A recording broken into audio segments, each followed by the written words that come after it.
I'm John DeBerry, and I had the privilege of serving as the representative for the good people of District 90 for 26 years in Memphis, Tennessee. For the last 3 years, the Lord has blessed me to work with our governor, Governor Bill Lee, as a senior advisor in his administration and a member of his cabinet. So I've been here on Capitol Hill for quite some time. I've seen a lot of things happen here on Capitol Hill over the last 30 years.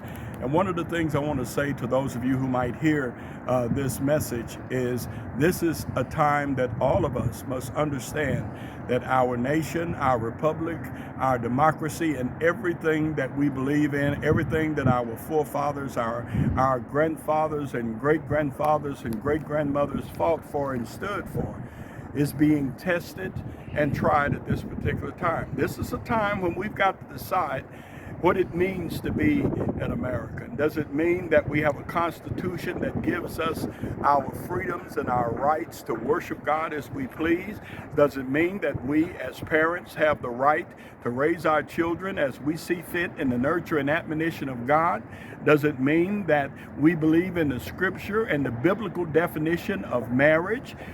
Does it mean that we believe that God created man in his own image and he created them male and female, and it is he, God, our Father, who assigns gender, not the doctors and the politicians?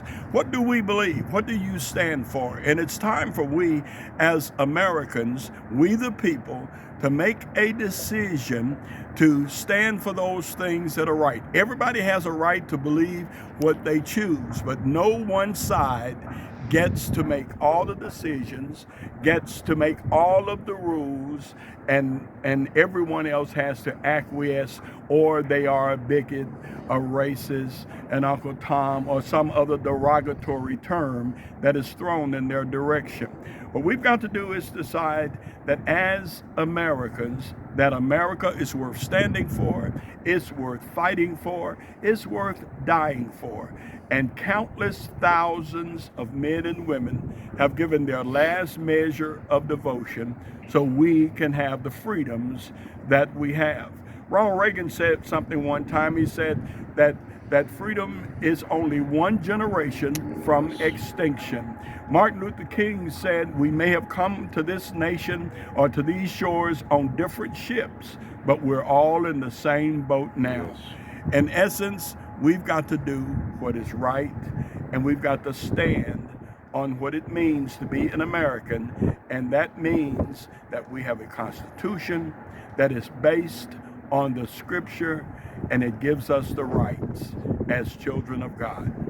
I hope that this short message will inspire you. Yes. Thank you very much. Thank you, John. John, real quick, we've got Dr. King holiday coming up. Will you say a few words about Dr. King holiday? You just mentioned it in our Bible study just now. Would you just mention Dr. King and your experience?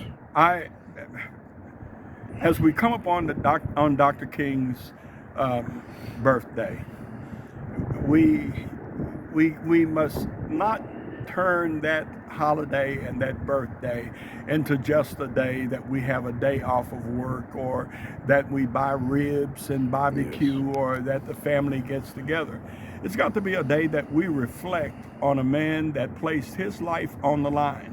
I was there when they told Dr. King that he would not leave Memphis alive. My father was one of those marching there in Memphis, and I was just a kid holding on to his britches, afraid, but if my father was standing, I was going to stand with him.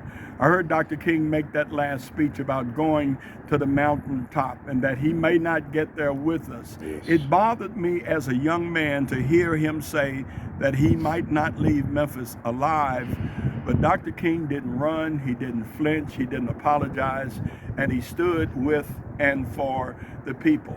As we celebrate this great man, let's not make it something that is callous and without emotion. Let's remember that this patriarch, like many others before him, made sure that we understood what it meant to be free, and that freedom is never free. And Dr. King paid the ultimate price. Sir. Thank you so much, John.